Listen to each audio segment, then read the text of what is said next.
Ha! I have found you, Anakin Skywalker. No, I have found you, General Grievous. I will defeat you. No, I will defeat you. Come, let us do battle. Zap, zap, zap, zoom, zoom, zoom, zoom, zoom, zoom, zoom, zoom. I will defeat you. No, I will defeat. Are we going? Are we on? Oh, sorry. Okay, we can edit that out, right? Okay, great. Hey, how are you doing? Good to see you. Welcome to this installment of Full Frontal Nerdity. I have a story to share with you, which is completely true. The whole thing started back a few years ago when I got a strangely shaped box via FedEx. Having ordered neither a CB radio antenna nor a designer fishing rod, both my wife and I were curious as to what it was. Our son didn't really seem interested. I think he was about 3, and at the time he was wandering around the living room, probably saying duck, duck, duck, duck, duck, duck, or something similar. He had no idea the awesome events about to unfold. Well, we opened the box, and I was magically transported to the untold pinnacle of utter geekdom. For you see, I had somehow received a lightsaber. This lightsaber. Oh yes. For those of you who actually possibly have a life, this is the futuristic laser sword weapon used in the Star Wars movies. And this is not some $5.99 plastic lightsaber from Target we're talking about here. Oh no, this is a numbered replica made from an original movie prop. It has a certificate of authenticity. This beautifully crafted piece of motion picture memorabilia, thank you, is over 4 feet long. It weighs about 5-6 pounds. An extremely realistic looking light up blade, and it makes 5 different sound effects from the original movie soundtrack. Yes, it does the vroom vroom, it does the crash, it does everything. And it even powers off and on. Oh yes. I've only seen pictures of something like this once before. The last time I saw one on eBay, I stopped watching when the auction reached about $1,000. Now, you've got to understand something here. For something like this to just show up with my name on it, that's kind of like being on the waiting list for a life-saving organ transplant and suddenly finding a pancreas and a couple kidneys in your cereal box. I grew up with Star Wars. I saw the first film in the theater way back in the summer of 1977. I collected all those little plastic action figures. And freely admitting my full frontal nerdity right here, opening this box was like stepping back into my childhood. Make fun of me if you want to, but I'd like to see you suddenly get something you dreamed about for 30 years. But all my misty-eyed emotion aside, here's the thing. I had no idea where this had come from. It was shipped directly from the manufacturer with no paperwork, nothing. Had no information as to why I had gotten it. Feeding my son in the middle of the night wasn't the only reason I didn't sleep. Tossing and turning. Honey, are you sure you didn't do this? I mean, it's completely okay. We can afford to miss a house payment. I will always love my wife for 2 reasons. 1, she showed so much joy at my wonder that night. And 2, she resisted the urge to smack me with a brick and just yell, "Go to sleep, you freak." It wasn't until the next afternoon that the mystery was solved by a phone call. It all went back to a Saturday months before when my son and I had visited a retailer of graphic novels on one of our dude's days out. While we were there, I entered a contest that was promoting the release of the final Star Wars movie.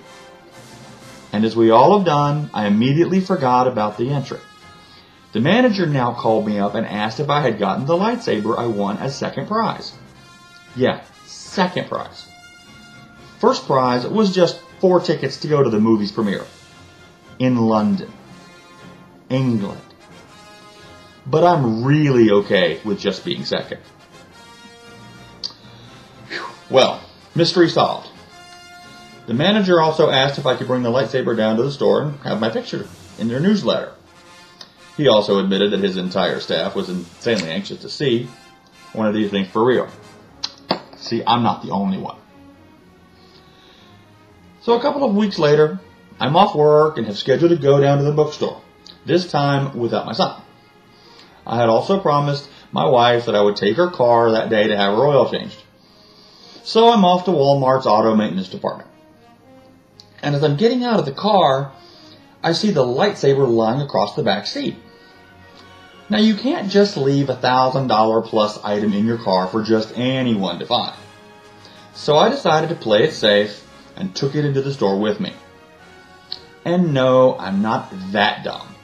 It was in its long fabric case with a strap that slings over your shoulder. So I drop off my wife's keys and head over to examine the discount DVD section. After several minutes of being obliviously trapped in cheap movie land, I hear a voice saying, "Sir, turn around." Emerging back into the real world, I think, gee, that sounds serious. Glad no one's talking to me like that. And as I flip past a copy of Deuce Bigalow, the voice says again, "Sir, you need to turn around. Slowly." At this point, I'm curious as to who may actually be the recipient of these instructions. And I look around. Well, standing several feet behind me is a nervous-looking man who is obviously one of the Wal-Mart managers.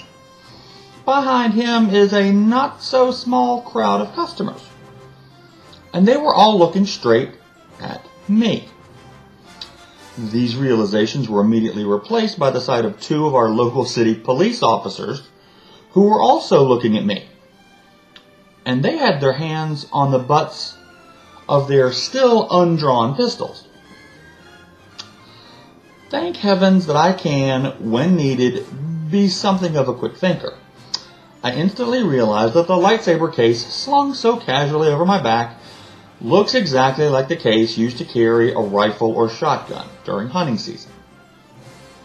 Now, I've seen enough episodes of Law and Order to know the extreme delicacy of my situation.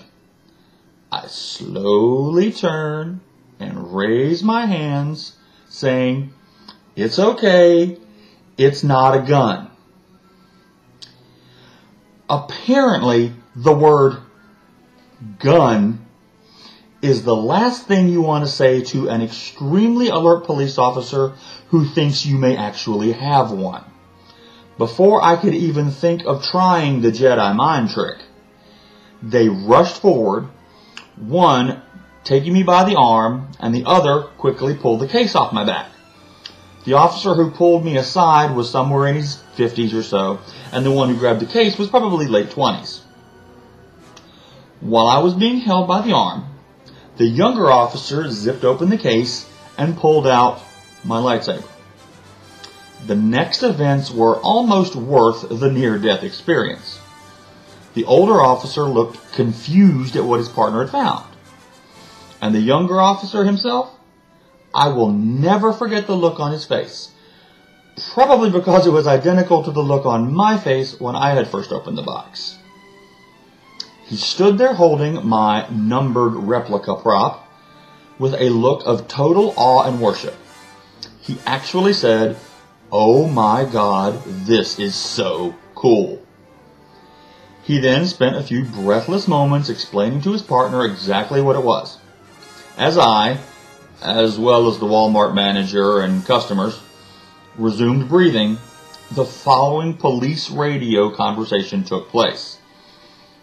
The officer said, "Dispatch, this is 212. "Go ahead, 212.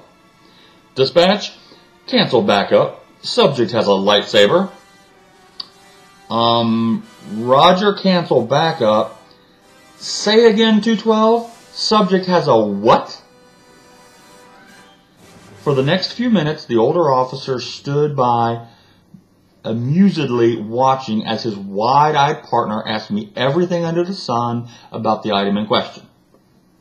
The younger officer tried all the features and reveled in the sounds. As they were leaving, I asked them if the incident had to be officially reported. Since my brother happens to be a police officer, I'd hate for him to find out about how stupid I was. At least until I had a chance to tell him myself. Yeah, that's me, Obi Dumb Kenobi. Well, I hope you're having an awesome day. Later.